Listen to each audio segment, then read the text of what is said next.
All right, UPSC aspirants, get ready for today's deep dive.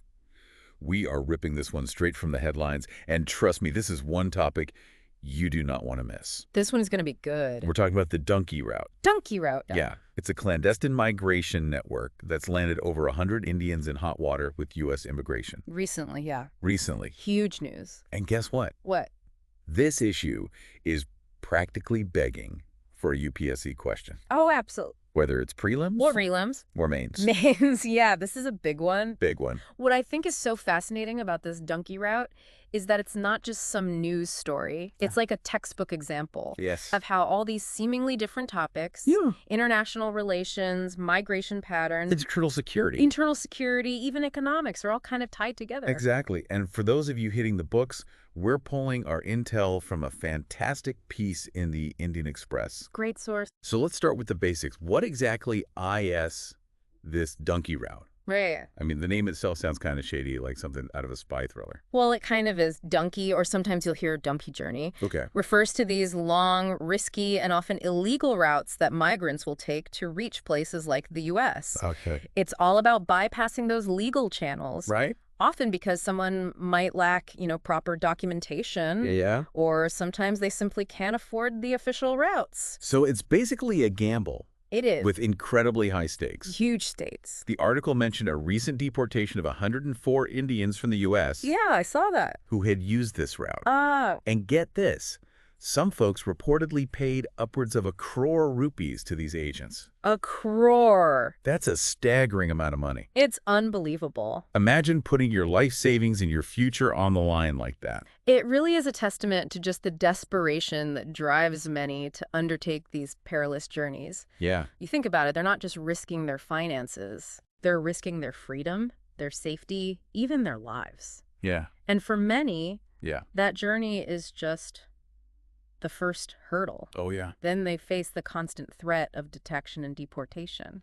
Speaking of deportation, here's where things get really interesting Okay. for our UPSC prelims folks. All right. Prelims.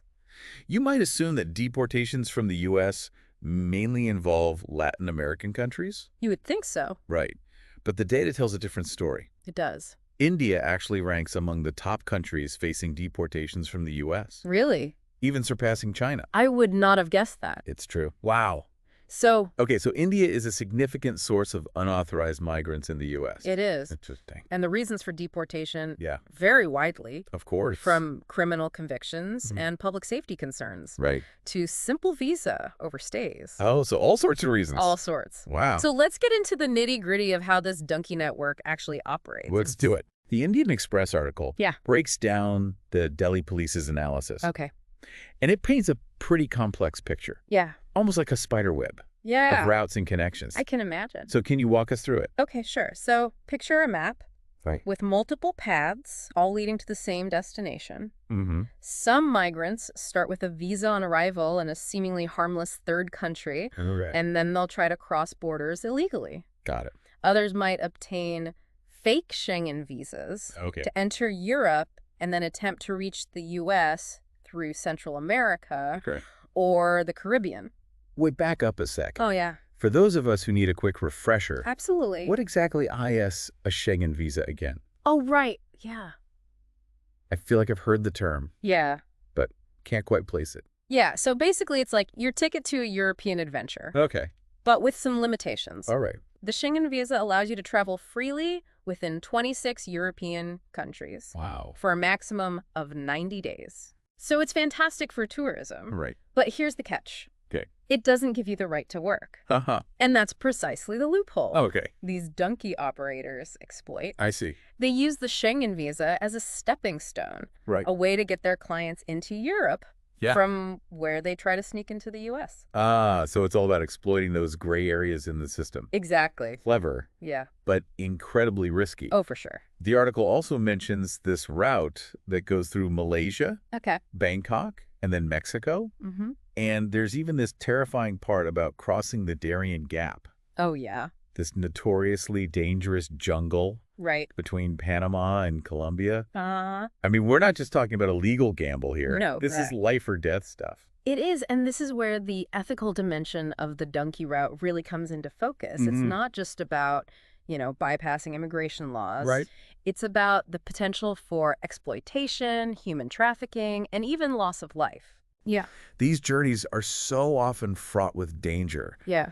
And these migrants are vulnerable to abuse and violence at every step. It's a sobering reminder It is. that behind the headlines Yeah. and the policy debates, Mm-hmm. there are real people People. with real stories, Yes. facing real risks. Absolutely. So with all this in mind, how has India responded to these deportations Yeah. and the dangers Yeah. associated with the Dunki Route? Good question. The article mentions a new law in the works, Oh, really? something about overseas mobility. Interesting. Yeah. So the Indian government is currently considering the Overseas Mobility Facilitation and Welfare Bill 2024. 2024. Okay. It's meant to be this comprehensive piece of legislation Okay. aimed at regulating migration Got it. and safeguarding Indian citizens abroad. So it's essentially meant to replace Yeah. the outdated Immigration Act of 1983. Right, which clearly is no longer adequate No. for dealing with the complexities of modern-day migration. Yeah, this is interesting. It is. For our Maine's folks. All right. Maine's folks, listen up.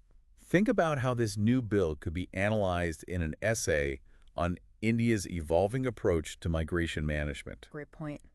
You could discuss the reasons for replacing the old act, the key features of the new bill, and its potential impact on Indian citizens working abroad. Absolutely. You could hit all those points. Now, this is where it gets interesting. Okay.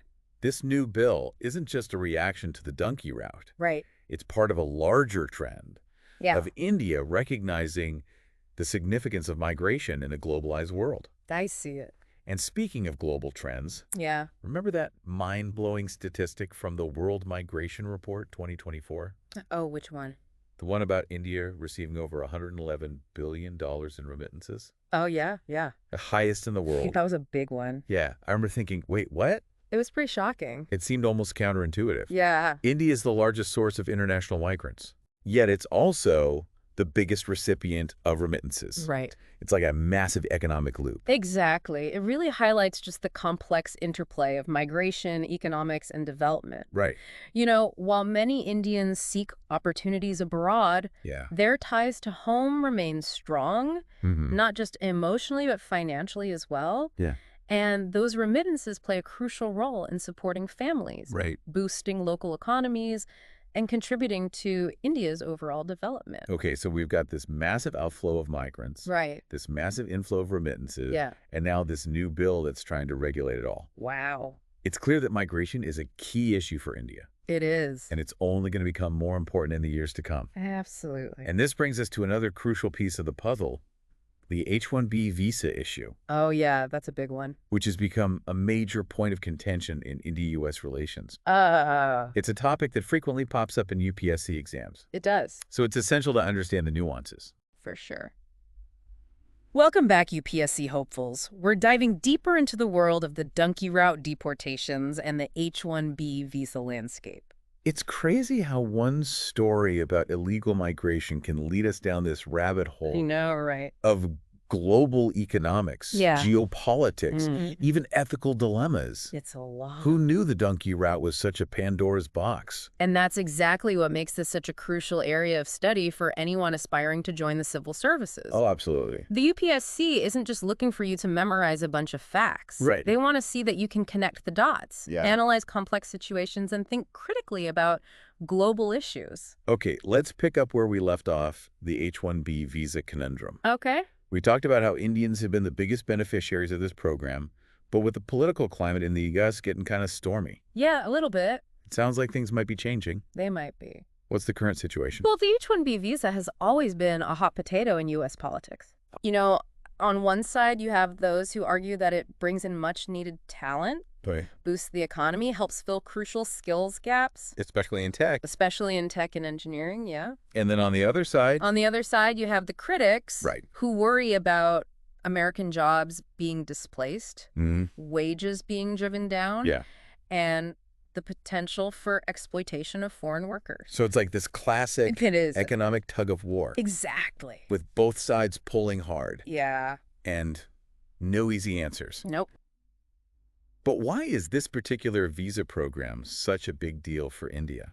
Well, remember those massive remittance numbers we talked about? Oh, yeah, yeah. A huge chunk of that comes from Indian professionals working in the U.S., Okay. many of whom are there on H-1B visas. Hi. It's become a major pathway for skilled Indians, Especially in IT, especially in the IT sector, yeah. to build careers Yeah, and contribute to both the U.S. and Indian economies. exactly. So any changes to the H-1B program Yeah. could have a ripple effect back in India. Big time. It's not just about individuals losing their jobs in the U.S. Right. It's about potential economic repercussions for an entire country that relies heavily on those remittances. Exactly. And that's why it's so crucial Yeah. for our future policymakers Right. to grasp the nuances of this program. Okay.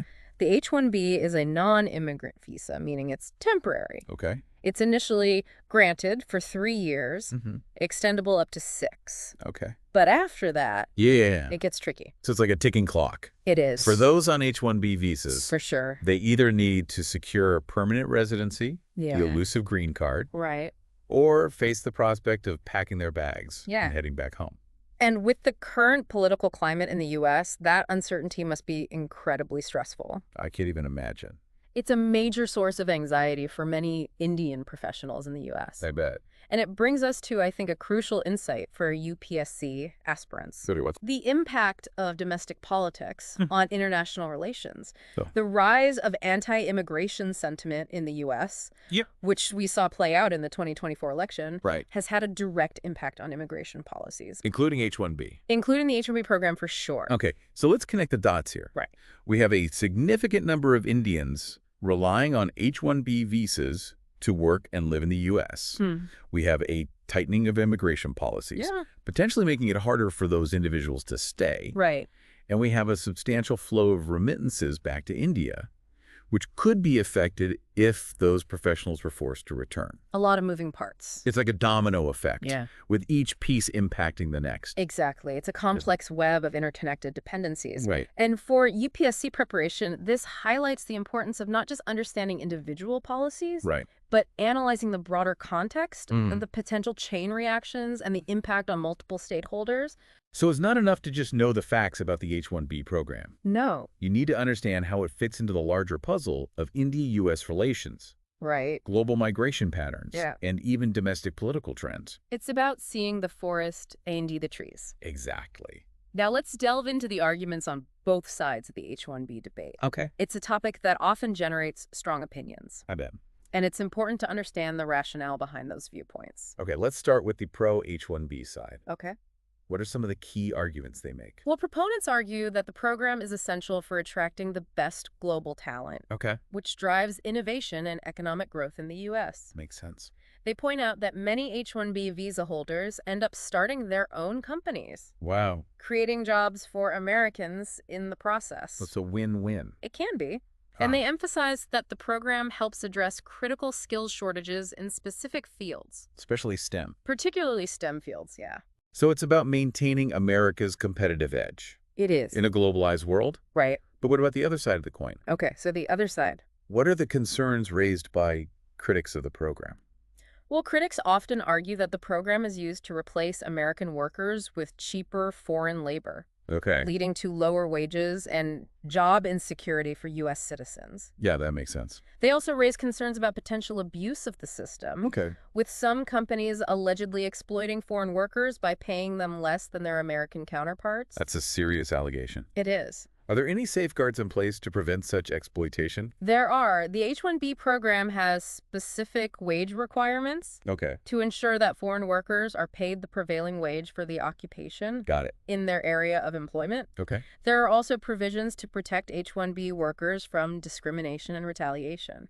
So it sounds like a complex issue It is. with valid points Yeah, being raised on both sides. for sure. There's no easy solution, and any policy decisions will likely have both positive and negative consequences. Exactly. And that's the key takeaway here What's that? for UPSC aspirants. Okay. It's not about finding simple solutions or taking sides. Right. It's about understanding the complexities, Yeah. analyzing the arguments, and considering the potential ramifications from multiple perspectives. All right, so we've gone deep into the Dunki Route. Mm-hmm. the complexities of the H-1B visa program, Yeah.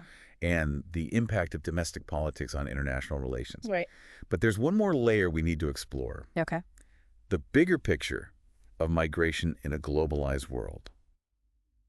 Welcome back to the Deep Dive, folks. We're the home stretch of our exploration of the Dunki Route, deportations, and the H-1B visa landscape.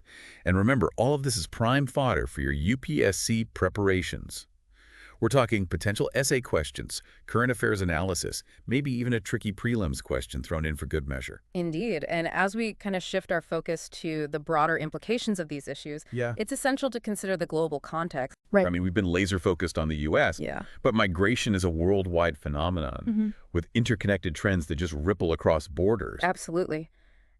So where does India fit into this giant global migration puzzle? And we've already established that India is both the leading source of migrants, A&D, the top recipient of remittances. It seems almost paradoxical. How can India be on both ends of the spectrum like that? It's a fascinating dynamic that speaks to just the multifaceted nature of migration. Yeah. India has this vast and vibrant diaspora Right. with millions of its citizens living and working across the globe. You know, they contribute to their host countries' economies Right. while maintaining strong ties to their homeland, Yeah. both emotionally and financially. It's like this powerful two-way current, people flowing outwards, seeking opportunities, remittances flowing back, sustaining families, and boosting the Indian economy. But with rising anti-immigration sentiment in many parts of the world, including the U.S., can this model really hold up in the long run? I mean, it seems like the political winds are shifting. Yeah, that's the million-dollar question facing policymakers and analysts worldwide. I bet. The World Migration Report 2024, which we've referenced throughout this deep dive, highlights that global migration is becoming increasingly complex and fluid. Right. It's not just about economic opportunity anymore. Right. New drivers are emerging like climate change, political instability, and social unrest. Wow. You know, pushing people to seek refuge and security beyond their borders. So it's a much more volatile landscape than it used to be. It is. More factors at play. Yeah. More uncertainty. More challenges for countries trying to manage these flows. For sure. How does all this impact India specifically? I mean, we're talking about a country with a population exceeding 1.4 billion people. It means India needs to adapt and fast. Wow. The existing policies and strategies may not be enough to address these emerging trends. Right. Think back to the proposed overseas mobility bill we discussed earlier. Yeah. It's a step in the right direction, aiming to create a more comprehensive and responsive framework for managing migration. It sounds like India needs to be proactive, not reactive. Absolutely. To stay ahead of the curve. For sure.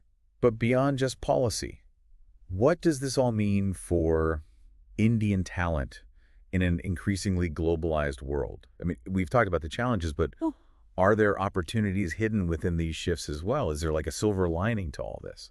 Absolutely. India has this incredible reservoir of young, skilled, and ambitious professionals. Yeah. And while some might face roadblocks Right. due to stricter visa regulations or rising protectionist sentiment, Yeah. others are finding exciting opportunities in new and emerging markets. So it's about diversifying, Exactly. not putting all our eggs in one basket, so to speak. Right. Spreading out, exploring new horizons, forging new partnerships. Is that what you're saying? Exactly. India needs to cultivate relationships with a wider range of countries, Okay. explore new avenues for collaboration, and proactively showcase its talent and expertise on the global stage. Right. It's about being a player, not a bystander, Right. in shaping the future of global migration. You know, this reminds me of something we discussed in a previous deep dive. Right. The rise of the Indian diaspora as a powerful force in global affairs. That's right. They're not just sending back remittances. No. They're becoming influential figures in their respective fields, I see that. shaping perceptions of India, Yeah.